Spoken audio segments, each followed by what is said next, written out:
আজকে চলে গেলাম গিদোগালিন্দা বাজারের আরাফাত ইসলাম কোকো ফুটবল টুর্নামেন্ট 2026-এর আজকে ফাইনাল ম্যাচ দেখার জন্য।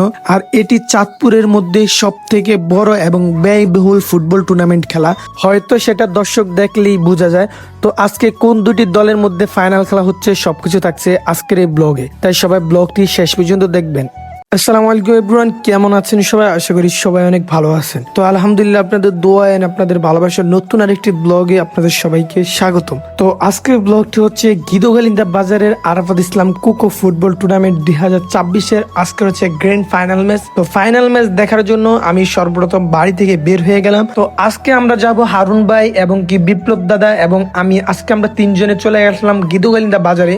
তো আমরা যেহেতু মোটরসাইকেল দিয়ে আজকে খেলা দেখতে আসলাম, তো সেইখানে গিদোগালিন্দা স্কুলের মাঠে মোটরসাইকেল রাখার সেরকম জায়গা নেই। তো সেই কারণে আমাদের হারুন ভাইয়ের একটা আত্মীয়র বাসা আছে গিদোগালিন্দা, সেখানে তাদের বাসায় তাদের মোটরসাইকেলটি রেখে আমরা এখন পায়ে হেঁটে গিদোগালিন্দা বাজার উদ্দেশ্যে রওনা দিয়েছি। ইনশাল্লাহ দেখা হচ্ছে আপনাদের সাথে মাঠে। তো আলহামদুলিল্লাহ অবশেষে আমরা চলে আসলাম কোকো ফুটবল টুর্নামেন্ট 2026-এর গিদোগালিন্দা কলেজ মাঠে। দেখেন হাজার হাজার দর্শকের মাঝে আজকের খেলাটি আরম্ভ হয়ে গেছে। তো আমাদের আসতে একটু লেট হয়ে গেছে, যেহেতু খেলা শুরু হয়েছে 4টা থেকে। তো আমরা এসেছি 4:30 বাজে। তো আসলে মানুষ কি এই পরিমাণ দর্শক হয়েছে, তাদের কারণে আসলে খেলাটা দেখা যায় না, ঠিক মতন খেলা উপভোগ করা যাইতেছে না। তো সেই কারণে আমি কলেজের উপরে উঠছিলাম, তো সেখান থেকে আমি এখন আবার নিচে যাব। দেখি নিচ থেকে নিচে চলে আসলাম খেলাটা দেখার জন্য, বাট নিচে নেমে দেখি হিউজ পরিমাণ মানুষ, যাদের কারণে খেলাটা দেখা যাইতেছে না। তো অনেক মানুষ বাইরে দাঁড়িয়ে রয়েছে, খেলা দেখতে পারতেছে না, শুধু আওয়াজ দিয়ে পাইতেছে। তো সেই কারণে আমি একটু পিছনে দাঁড়ালাম এবং হালকা পাতলা কিছু ভিডিও শট নিয়ে দিলাম। তো তারপরে আমি মানুষের চিপা থেকে হালকা পাতলা কিছু ভিডিও শট নিয়ে নিলাম, যেটা আপনাদেরকে দেখানোর জন্য। তো আজকে ভাবছিলাম আপনাদেরকে সুন্দর একটা ব্লগ উপহার দিব এবং সম্পূর্ণ খেলাটা আপনাদের মাঝে তুলে ধরবো, বাট কি করার, দেরিতে যাওয়ার কারণে মানুষের কোনো জায়গা পাই না খেলাটা দেখার জন্য। আমি নিজেই দেখতে পারি না ঠিকঠাক খেলাটা, তো আপনাদেরকে কিভাবে দেখাবো। তো আজকের ব্লগটি যতটুকু হয়েছে আপনারা সবাই দেখে নেবেন। তো আজকে যে দুইটি দলের মধ্যে গ্র্যান্ড ফাইনাল ম্যাচ হয়েছে, তো সেটির মধ্যে একটি হচ্ছে রায়পুর ফুটবল একাদশ আর একটি হচ্ছে বারোফেইকা স্পোর্টিং ক্লাব। এই দুইটির মধ্যে আজকের গ্র্যান্ড ফাইনাল।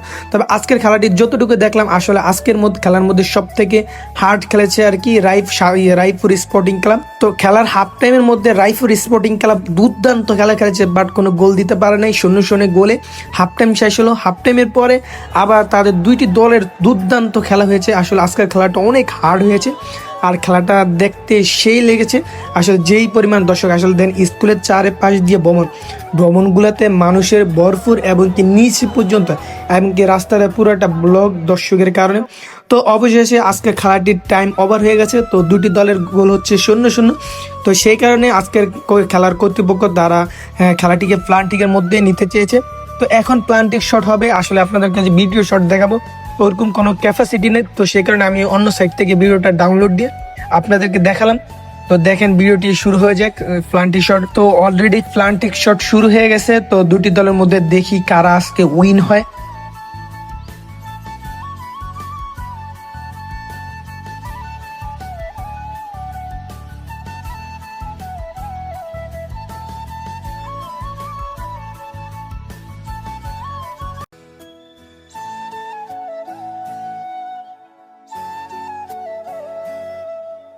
তো অবশেষে আজকের খেলাটি এখানে সমাপ্ত। আজকে জিতেছে রায়পুর স্পোর্টিং ক্লাব, তারা আজকে প্লান্টিক শটে উইন হয়েছে।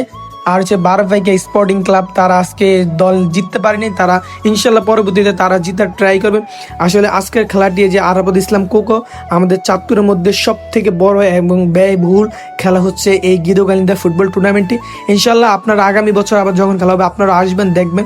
তো আজকের ব্লগটি এই পর্যন্ত। তো আজকের ব্লগ আপনাদেরকে সম্পূর্ণ করতে পারি নাই, কারণ আজকে তো মানুষের ভিড়ের কারণে ঠিকমতো ভিডিও করতে পারি না। তো যতটুকু পেরেছি আপনাদেরকে দেখানোর, আশা করি আপনারা ভালো লাগবে। তো ইনশাল্লাহ সবাই ইউটিউব চ্যানেলটি এবং ফেসবুক পেজটি ফলো এবং ভিডিওটি শেয়ার করে পাশে দেখবেন। তো সবাই ভালো থাকুন, সুস্থ থাকুন, আল্লাহ হাফিজ।